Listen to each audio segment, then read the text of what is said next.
Welcome to Inflection Point Podcast, where our mantra is cultivating change from the inside out. Join your hosts, Anita Russell, Mavis Bauman, and Gail Hunter, as we create a brave space for conversations about racism, personal transformation, and accountability. Conversation provides a means to dive deeply into your thoughts, ideas, and beliefs, and examine what emerges in your words, actions, and behaviors. The show is a journey towards anti-racism by cultivating change within yourself first and then out into the world.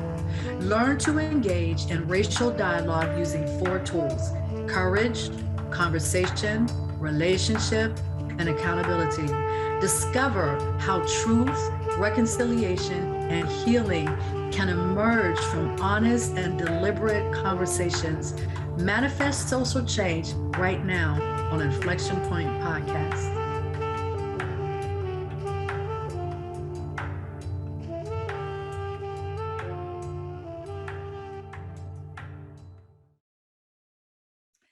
Well, hello, everybody, and welcome to the newest episode of Inflection Point Podcast.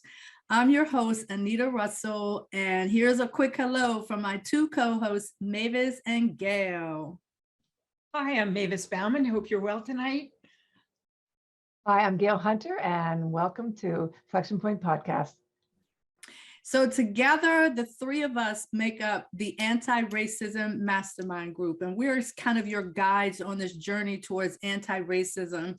And we've been talking about a specific topic over the course of the last few episodes, and that topic is centered around identity and the power of a movement. So we've been talking about various movements, such as the Great Migration, and prior to that, we talked about emancipation and Reconstruction. Then we moved into the Great Migration and the Harlem Renaissance. So now we're kind of going into the space of the civil rights movement, the Black Nationalist movement, the Black Panther Party, and we'll touch a little bit on the more contemporary version of all of that with the global Black Lives Matter movement. So let's just kind of jump right in, because we have lots of stuff that we want to cover and we don't want to belabor the intro too long. So looking at the civil rights movement, the thing that really pops into my mind from a personal perspective, and so that's what we're doing. We're kind of looking at this. What were some of those personal experiences that we had within specific moments in these movements, and how that kind of ties into who we are as individual people. And so when I think about the civil rights movement, the Black nationalist movement, certain people obviously come into my mind, right? And it's also centered around those people that come into my mind are assassinations.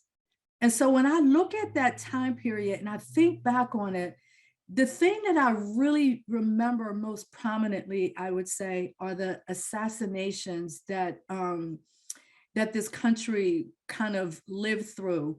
So if we go back to Medgar Evers as an example, Medgar Evers was a civil rights leader. He was assassinated in 1963. Then we had John F. Kennedy, who was also assassinated in 1963. Then we had Malcolm X, who was assassinated in 1965. Martin Luther King was assassinated in 1968. Robert Kennedy was also assassinated in 1968. And then in 1969, Fred Hampton, one of the leaders of the Black Panther Party out of Chicago, was also assassinated. And so when I look at myself in relation to all of that, we're talking about my age, from about the age of 6 to about the age of 13 or so, where that was like a very dominant space in our reality. And not only that, but so one of the things that we're going to talk about also is, what are some of the songs that were connected? So when I think about that time period, the civil rights movement, the Black national movement, Black nationalist movement, there are certain songs that pop into my mind that are kind of seared into my memory. And whenever I think about these songs, I immediately go back to this time period. So one of the songs is Sam Cooke's "A Change Is Gonna Come." I think most people my age group who were alive during this time, that is one of the iconic songs that were in this time period. And then I also think about Gail Scott-Heron. A little bit later in the like late 60s, early 70s, the revolution will not be televised and things of that nature. So Mavis and Gail, what are some of the things that you think of when you think about that time period and all the assassinations and the protesting? What are some of those personal moments that you can really identify with? And what was a particular song that you might remember? Gail, you're up. Well, the strongest memory that I came up with was probably in, I'm trying to think what year it was, in 1964.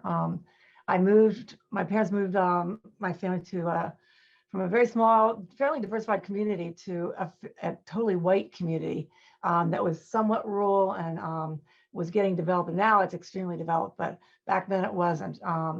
And I was at 14 and 19, whatever that was, 1965, I guess, in 8th grade. And I remember the assassinations of JF Kennedy when I lived before in 7th grade. And then obviously with the civil rights movement that was going on, I had some awareness of it. But when I moved to this white community, there was a Black family, and I may have said this before, but there was a Black family that moved into a very expensive neighborhood, and somebody burned a cross on their front yard. And that was bad enough. That was a shock to me. But the reality that nobody seemed upset. I mean, nobody really, they thought, well, they couldn't believe somebody had done that, but not to the extent of what I felt. And so at the same time, there was a older boy on my bus, and the school I went to was a junior and senior high school mixed together. It was in the same building. And he played the guitar, and he taught me how to play guitar, and he taught me how to play the song "Blowin' in the Wind." And at that time, this is going to really date me, we had these hootenannies. This was when folk singing was really getting to know itself and become more stronger as a form of music. And the song always stuck to me. It's certainly the first phrase of it is about the war, right? But the next stanza is and it's about the civil rights movement, and how it's, because it says, how many seas must the white dove sail before they can sleep in the sand, and how many times that's about the war. But how many years can some people exist before they're allowed to be free? And how many times can a man turn his head? It still gets to me, right?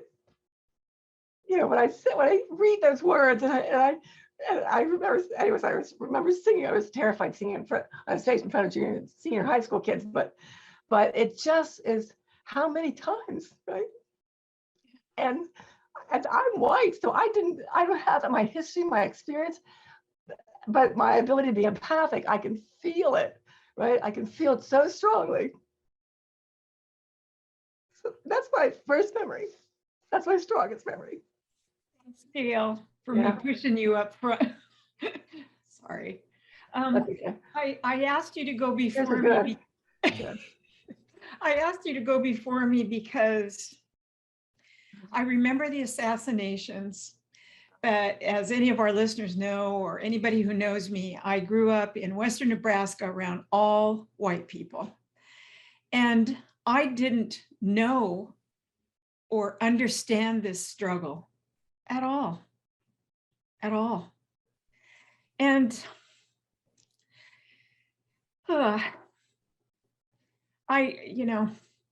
I'm not sure why, except for that if things were happening, they were not shared in classes. My parents never talked about it. Information didn't flow the way it flows now, but enough excuses. I was very into soul music, by the time I was probably 9 or 10, because I had older siblings, older sisters in particular. And Anita's mentioned us picking a song that was emblematic of that time period. And the one I chose was What's Going On by Marvin Gaye. And, again, I sang it, I danced to it, and I never heard it. I never really heard it. It starts out, mother, mother, there's too many of you crying. Brother, brother, brother, there are far too many of you dying. And if I had been asked at that time, I would have thought it was about the Vietnam War. But it goes on to say, picket lines and picket signs, don't punish me with brutality. And this is what we're talking about here, the life of Black people since forever. And so when I look at this, I'm humbled.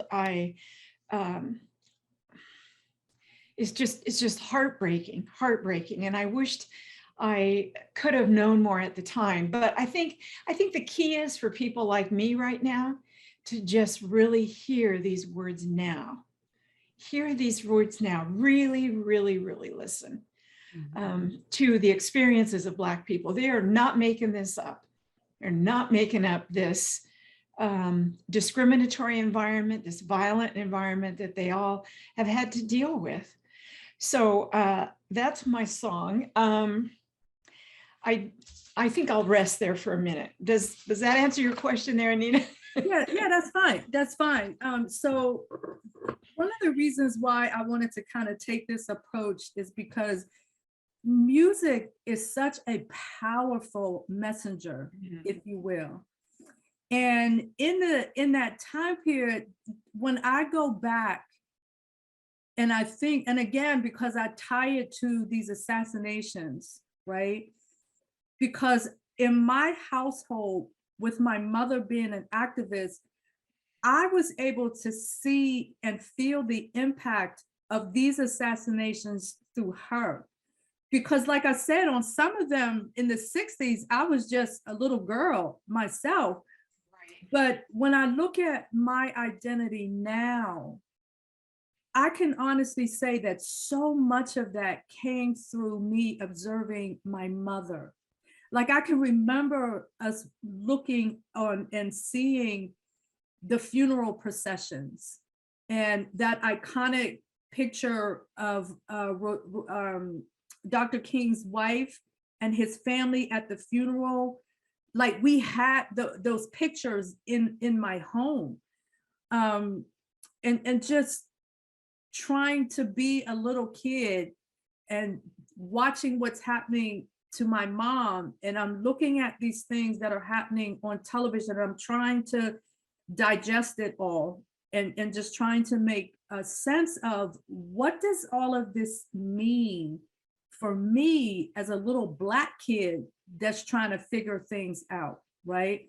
And so you all know the story of 1971 when with the Steel Valley merger, and we were standing outside of our school. The school had been evacuated because of a bomb threat. And ironically, we've heard in the last couple of days bomb threats at HBCUs. So that incident happened to me in 1971. And here it is, 2022. And people are still doing that, like phoning in bomb threats and things like that to a school. And in 71, I was 14 years old. You're calling into a bomb threat with where kids are. And I'm just, I struggle to wrap my mind around the rationale that goes into that, and what is it that drives a person to take that type of action, right? But then on the other hand, my identity was being shaped, not because that incident could have made me be fearful or what have you, but it didn't, because I was also surrounded by all this other stuff that was going on that was feeding me in terms of my Black identity. So like I said, Sam Cooke, change is going to come. everybody that I can think of alive in that time period recognizes the value of that song. So in that time period, these songs were not written just for the sake of writing a song. They were driven by what was happening in the streets, in homes, in communities. It was literally driven by what was going on. As you said, Marvin Gaye, what's going on? Right, right. Say it loud, I'm Black and I'm proud. I grew up on that. I grew up on that. And those types of things are what make me be able to stand up today in 2022 and proclaim how proud I am of who I am, irrespective of anybody else's opinion or anything of me. I carry all of that within myself, and it feeds me in terms of how I see myself. I just wanted to interject, Anita. I know a lot of my friends wouldn't know HBCUs, so historically Black colleges and universities. That was a term I learned not too long ago too. But these bomb threats in these colleges in the last couple of days brings up something old in me, that fear that there's that much hate, really, or fear in this country still, that we would play this game. It's just, yeah, unimaginable, because people suffer so much. Yeah. One of the things I was reading today, I was going through Martin Luther King's, letter from a Birmingham jail, and he talks about waiting. And I keep seeing this word wait show up in different places, like just wait until the next person comes into office, or just wait until. No, no more waiting, no more waiting. We got to get this right in our lifetime. We just got to get this right. So thanks for letting me interject that. Sure. So I want to actually, you mentioned Dr. King. I want to read a quote that I found. And what I find that's interesting in this country, like we just celebrated the Dr. King holiday and everything, but I would say that the average person doesn't really understand to a great extent what Martin Luther King really stood for. Like most people, when they hear MLK, I have a dream. I have a dream today. But the man was so prolific. And if you go back and listen to like some of the things, for example, I have a quote that I want to read that came from him when he did the commencement address at Morehouse College in 1959. And the title of the speech is Remaining Awake Through a Great Revolution. Now, even when you just hear that title, I could pull that out of 1959 and plop it right into 2022. Because I feel like that's where we are. Things are on the brink of really, really changing, and there's so much resistance and censorship, and you can't talk about this and you can't talk about that. But we won't get there if we don't talk about it. We have to be awake and we have to talk about it. I want to read this quote, and I want you to pretend like this quote is being said today in 2022, right? There can be no gainsaying of the fact that we are experiencing today one of the greatest revolutions that the world has ever known. Indeed, there have been other revolutions, but they have been local and isolated. The distinctive feature of the present revolution is that it is worldwide. It is shaking the foundations of the East and the West. It has engulfed every continent of the world. You can hear its deep rumblings from the lowest village street to the highest intellectual ivory tower. Every segment of society is being swept into its mainstream. The great challenge facing every member of this graduating class is to remain awake, alert, and creative through this great revolution. Creative. That incredible, right? 1959. 1959, right? So Yeah. when I read those words, I think of,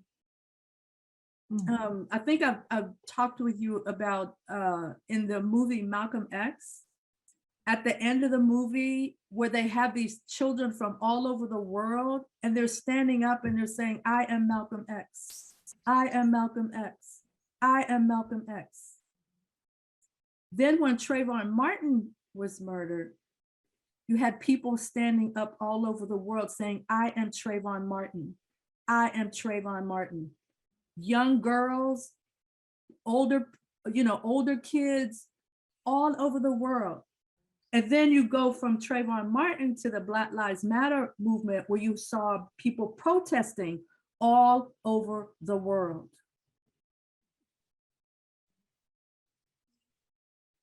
So just think about that. I just had a thought about what my other white colleagues and family, excuse me, might be thinking about the words revolution, Malcolm X. There were so many, in my memory, negative associations, even to those words. But if as white people, we can put ourselves in the situation that Black people have been in, where the laws do not apply equally, there's really not much to protect us, we would revolt. Right. We would But revolt. isn't that what we already did? Isn't We that what did. the country did? The American Revolution. That's right. We started this country that way, We revolting. started this. Oh, I see what you're saying. Yeah, Yeah, this yeah. country But- was started on revolution. right. And But what I was just trying to stress is that for this particular movement, Mhm. I feel like there's a distancing between what white people felt and experienced and what Black people felt and experienced. That's the message I got in that point in my life. Of course. You know what I'm saying? Okay. Right, because when you look at the American Revolution, people associate nobility with that. Oh, we Yeah, took a right. stand and we fought for our freedom and blah, blah, blah, blah, and all of that. But then when they started to draft the documents, the Constitution and all of that, they left people out. They left an entire group of people out. Liberty doesn't apply to you. Freedom doesn't apply to you. That doesn't apply to you. All men are created equal, that doesn't apply to you. Justice doesn't apply to you. So on the one hand, and this is part of the hypocrisy that we've talked about. On the one hand, you have this conversation about freedom and liberty and the pursuit of happiness. We don't want to be under this person's control or this country's control. But then you took that very same control and you built this country on that very same control and wrote a constitution that said certain things, but in your mind, those certain things didn't apply to everybody. It only applied to white folks. It's ironic, right? That the people that came to this country wanted to seek freedom. To me, it's hypocrisy. It's right? not even irony. It's great hypocrisy. Well, it is hypocrisy. There's a quote that I want to say to you that I found by Julian Bond. He said, "The humanity of all Americans is diminished when any group is denied rights granted to others." Absolutely. It is. Absolutely. That's it. So when this country was formed, that's exactly what they did. So having said all of that, the word revolution should not be a surprise, because when you really look at the word revolution, all it really means is change. And we're in a place right now where things must change. No more The waiting. definition of a revolution. We need change. We need change. It has to happen within each of us, right? And around with all of us. Has to. Exactly. Exactly. So Mavis, are you feeling what I'm saying from Definitely. Definitely. Anita, more today in our conversations than ever before, really. I just want to encourage everybody that's listening that it just takes a while for this understanding to sink in when it's not a part of your experience. Mhm. And I always want to say I'm sorry, which is very Midwestern, but it is deeply, deeply troubling. And the thing is, we can do something about it. Right. We can do something about it today. Make the laws apply to every citizen equally, period. I mean, that would be a start, you know? More importantly, it's the way that we can allow ourselves to grow and transform those distorted beliefs that, whether we were conscious of them or not, into what is true, right? And the truth is that we all were created equal, right? Mhm. That really was a true statement, but it was never delivered. It was never lived out. Mhm. Right, because when those words were written, they were not written with That's right. us in They- mind. Just like Right. maybe when you read when you Diary read from my your grandfather. diary from Yeah. your grandfather, it wasn't a Black people, it wasn't about our voice being heard. It was about this system Mhm. that was Right. in operation. And if there's emancipation, or if we lose this source that we have, it's going to impact us economically and all of that. So it wasn't really about your voice. Mm. It wasn't In about fact, he said that. Yes. In fact, yeah, he exactly. said that expressly. The Black people have nothing to say about it. Exactly. Even Meaning though, they don't get to say anything about it. right. Right. Even though They weren't asked, what everything- kind of country should we have? Right. And that's my point. Even though Mhm. everything about that war was about our lives, Right. but because we weren't considered to be on the same plane or the same standard, it was like we're just arguing over horses and cows and things like that. Yeah. You see? Mhm. Because our voices now. weren't in the They conversation. weren't even invited. They weren't asked. They weren't, right? Yeah, Your Right. humanity was not considered. exactly. You know, I know we're going to go to break shortly. I just have to That's throw fine. in something that stuck with me this week. I was in a kind of a class about racism within a church, and one of the ladies in the room was a kidney pathologist. And we were talking about matters of race, and she said, once you open up that body, you would not know if it's a white person or a Black. And I mean, that sounds obvious, but I just keep looking at that. I keep thinking of that heart beating, the bruises that can happen, the violations that can happen to that very same human being. Mhm. Yeah, yeah, it really So struck me. it is time for us to take a break, and we will be back shortly, and we will continue the conversation.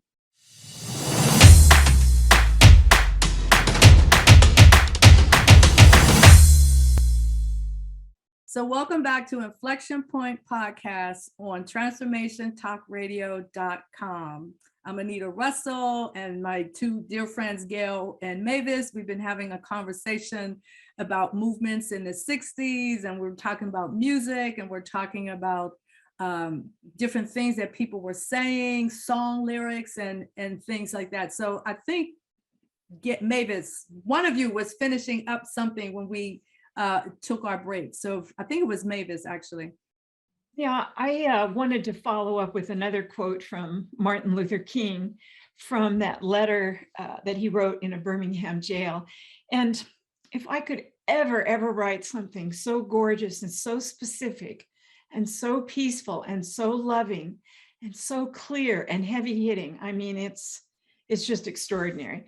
But not long ago, this was one of the statements that stood out to me.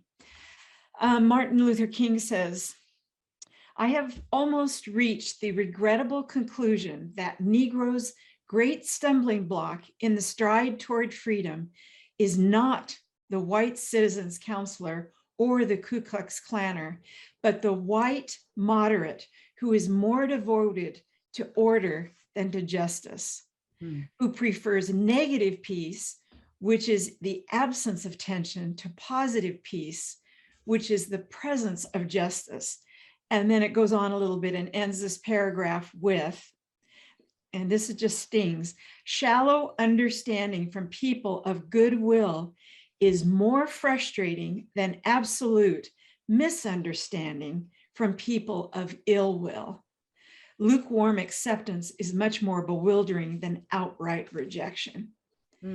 And I have to own the white moderation for most of my life, because I didn't know. And I keep hearing that expression in the law is like, not knowing the law is no defense of it. I don't want it to come off as a defense. I want it to communicate my desire to get this now. I want to understand what I'm not doing to help effectuate this change that's coming. What am I doing to stand in the way, to turn my head, all kinds of different things. So that quote, I will read and reread. Yeah, that was really important to me. I think there's a lot of us. There's a lot of us who think we're good people, right? That's how we describe ourselves. Nice, Exactly. Yeah. But if you're not, you can call yourself a good person if you're walking down the street and you see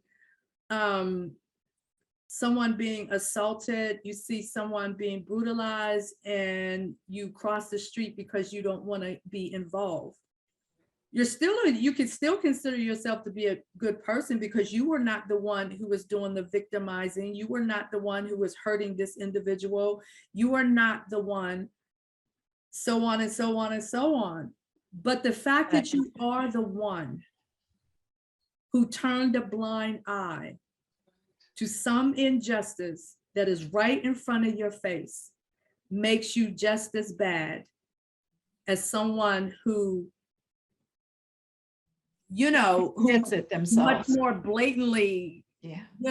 is a racist. Because I think with the whole idea of white people talking about racism, I think part of it, or part of the misunderstanding perhaps, is this lack of knowing that racism doesn't just mean calling people names or just doing these typical things that are associated with racism. Because the bottom line is, if you don't get the systemic aspect, if you don't get the institutional aspect, if you don't get that these things are permeated within the very air that we breathe, if you don't get that, then you're totally not even on the same page with somebody like me, as an example. And you're unknowingly complicit. Right. Yeah. What did you say, Anita? No, or I was saying, or individuals like the two of you. Yeah. Yeah. Who And, are in the conversation. You're in it. Yeah. Sometimes I think it's hard for us to not completely recognize racism when we see it. That in and of itself is a whole learning process. I've probably overlooked it many times and just didn't know what was happening. We were talking about the O.J. Simpson trial, and I experienced it so differently. And oh my goodness, yeah, there's just the issue of race. It's like you said to me one day, Anita, it is everything from sea to shining sea. It's in everything. Right. And it's not just the N-word. There's a whole lot more going on. Exactly. It's in the Exactly. belief of a person and looking at a Black person and believing that they are less than, believing that they are somehow not as entitled as whatever they think they are. It's in all that belief system that's held within, right? Right. Even if that person has never said anything bad to somebody else or negative or critical, but they've felt that, they've held that belief. That's racism, Mhm. right? So I was Don't acknowledge it. Yeah. I was working earlier on a videotape that that we had with one of the ASALA events. I'm a member of this organization called ASALA, which stands for the Association for the Study of African American Life and History. And so our local branch, we did an event. And it was a woman that read, her name is Dr. Beatrice Vassar, and she read a poem.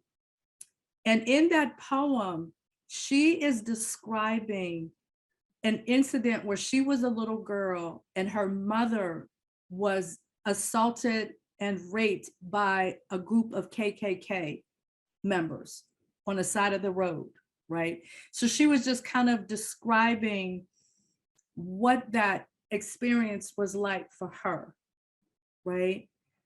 And if you look at that person who has carried that, and she's like almost, I think she's like 89 or somewhere in that age group now, has carried all of that in their body. But then for people to deny that you carry that in your body or in your mind or in your psyche or in everything that defines who you are. And so for me, that's the crux of all of this, is that denial, but that denial is real. And whether or not white people as a whole recognize that that's real doesn't diminish who I am in that reality. Do you see what I'm saying? Yeah, it's not a statement about you. It's a statement about the person holding that belief, right? Exactly. It does not alter and change the reality and the truth about who you are. Exactly.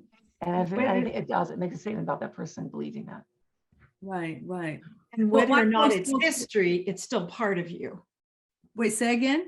Whether or not it's the past, it is still part of you. It's part of the woman who was assaulted, and it's carried forward. It's in the present. Yeah. Yeah, it's in the present. Right. It's right. Yeah, it's very much in the present.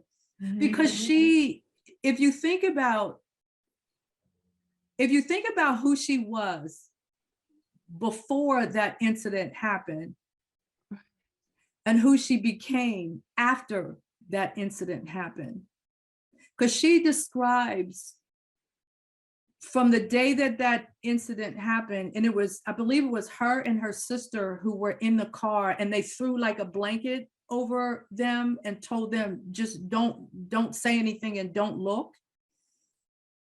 And then a few days later, she's standing in front of her mom's casket in their house. Because you know how back in the day they would kind of have the casket in their home. Right. So a few days later, or whatever that time period was, she's standing in front of her mother's casket. I have no idea what the trauma that she has.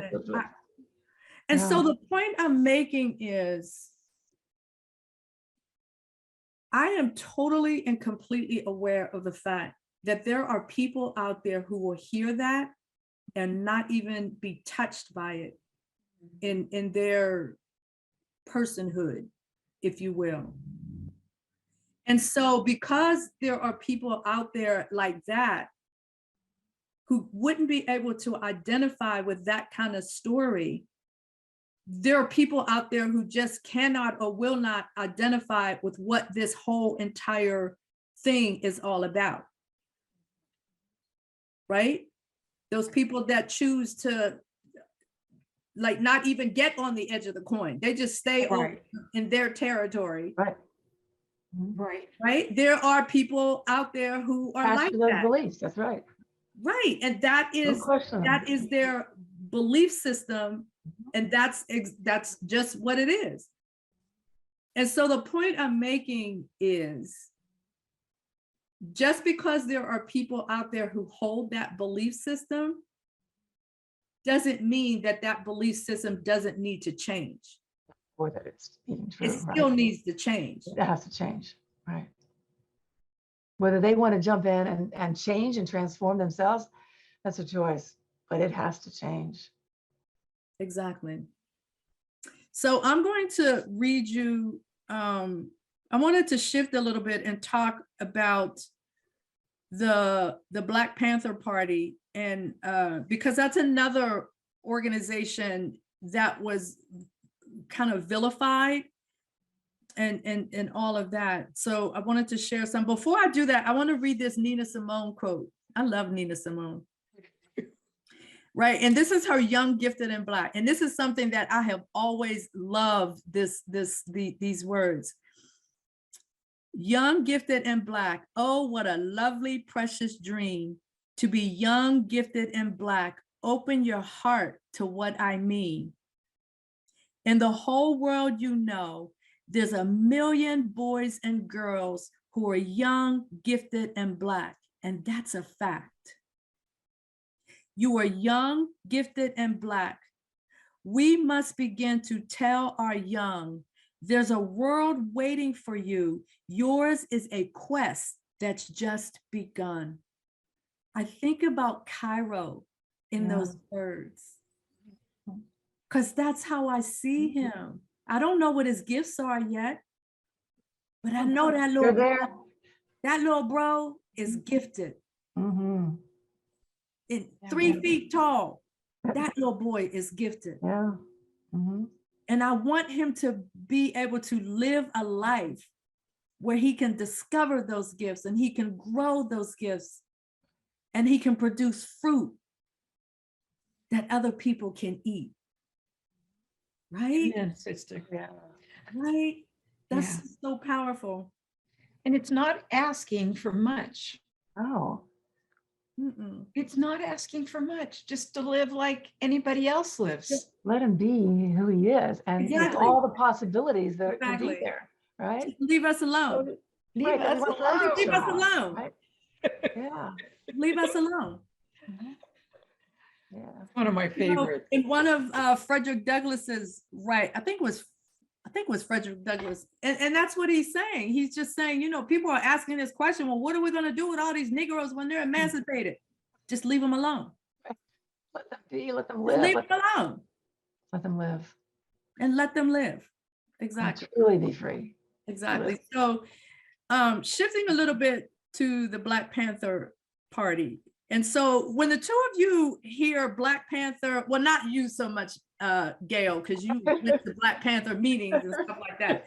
So Mavis, I know we've talked about this a little bit. When you hear Black Panther, like before we started all of this and you hear Black Panther, there's certain images that came into your mind. So talk to me about what some of those images were.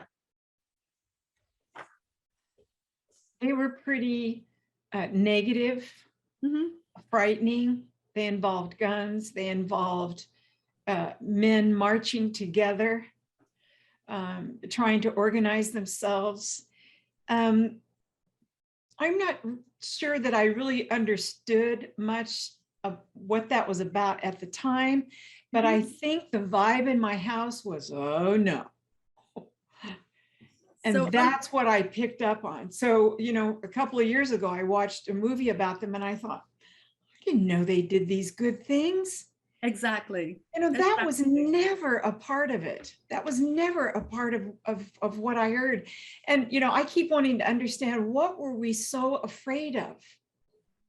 What are we afraid of? That is the question. Yeah. Because underneath all that hate, all that anger is fear. Is fear. Right.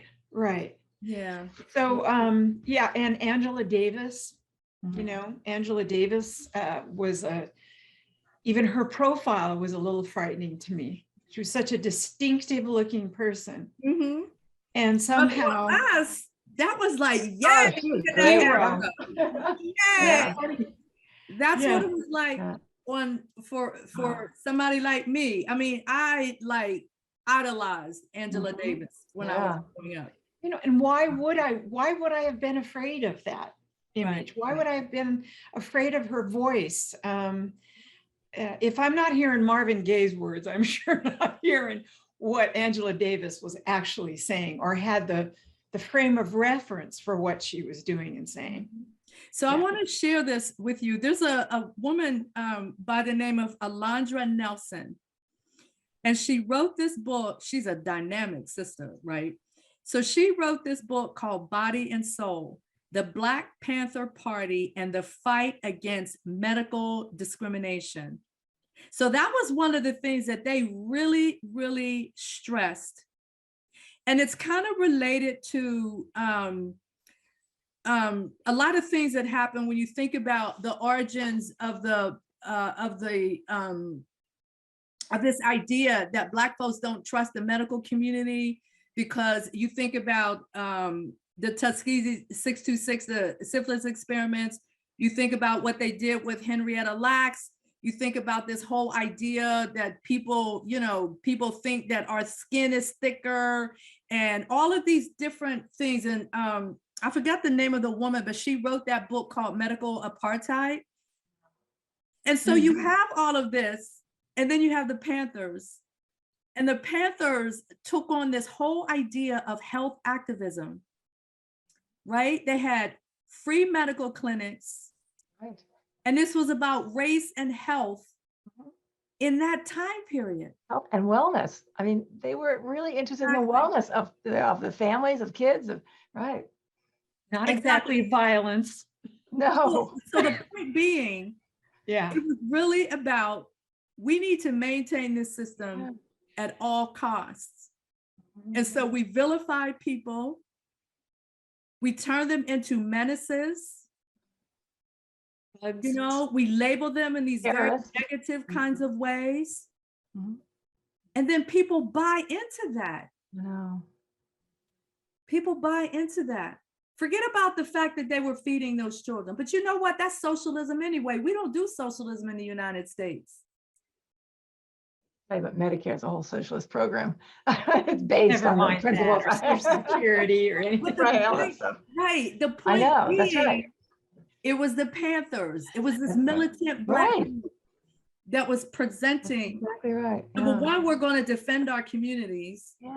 Number two, we're going to build up our communities with health and wellness and all of that. Then we get to Fred Hampton. Well, you're right. And they literally walked in and assassinated him. His bed. So I want to. Wasn't he still in his bed? He was asleep. He was asleep. Right, he was asleep. But I think, if I'm not mistaken, that I think he may have been drugged. I don't know all the details about that aspect of it. But apparently, like when they came in, he didn't like wake up. You know what I mean? So I believe that is part of what had happened. Who drugged him? I don't know like all the details in that. I got to look at that again. That I have to go back and check. But listen to this thing that Gil Scott Heron wrote. And again, how these words connect to the movement and what's happening. So he wrote this thing called No Knock, right? So here's what it says. Enter. Shocking, shooting, cussing, killing, crying, lying, and being white. No knock. No knock on my brother Fred Hampton. Bullet holes all over the place. For my protection, who's going to protect me from you? So when I saw that, not only does it tie into what was done to Fred Hampton, but it also brings to mind what happened with Breonna Taylor. Breonna Taylor. Right, exactly the same. Yes. You see? We can't wait anymore. Nothing's happening to change this. Not enough. No. At the very least. Yeah. And I think it's important that people begin to make all of those connections. Yes. Just to make all of those connections. No knock warrants. Fred Hampton, Breonna Taylor. That is the opposite of what courage is, right? It is cowardly. It's easy. It's right to shoot a kid in the back or to open up the doors in somebody's house when they're sleeping and kill them. I mean, Right. what is that, right? But it's all in the name of preserving this system. That's not democracy. No, it's not. Of course, it's not democracy. What? It's not democracy at all. What are we preserving, right? Right. What are we really So preserving? people like us are actually fighting for I know. democracy, like real democracy. Yes. But I'm at the fighting same democracy. time, that force that's against that Right. is to maintain the old guard, maintain the old system, maintain the old rules, maintain the old regulations and the institutions. It's to maintain all of that, which is what makes our work so incredibly important, that we continue to push forward. Oh, I know. We have Right? to. We all have to. This can change. People can change their belief systems within when they can access what is true, but they have to access what is true. Right. I think I mentioned in one of our podcasts, I quoted John Lennon, "Love is all you need." This is what MLK said. This is what Marvin Gaye is saying in his songs. We've got to find a way to bring some loving here today.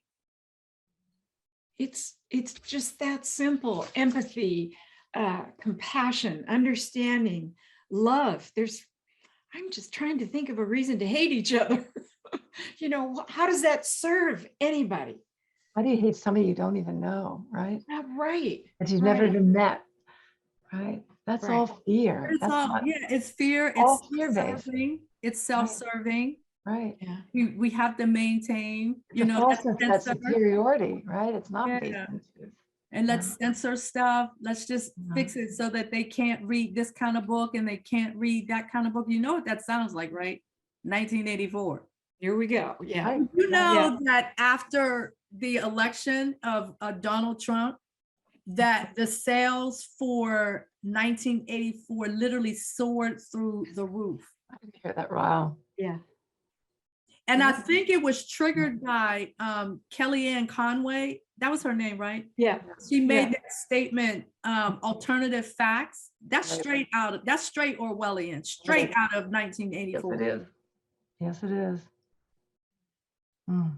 But that's kind of interesting that everybody flocked out. Well, not everybody, but so many people flocked We out. can feel it. We can feel it, yeah. right? Everybody can feel Right. the force of this unequal, non-democratic society. And it's just terrifying. Mhm. It is. Yeah.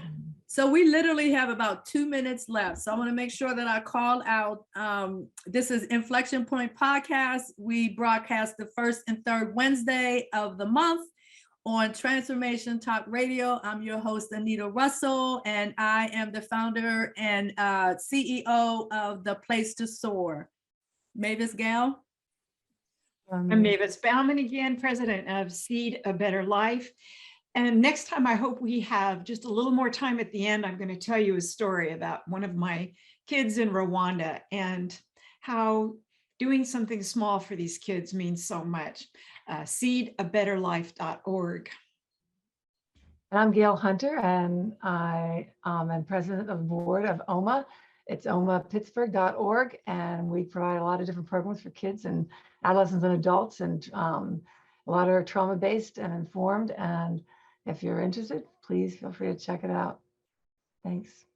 Excellent, excellent. So we will see you next time on Transformation Talk Radio, Inflection Point Podcast. Thank you for listening to Inflection Point Podcast, where our mantra is cultivating change from the inside out.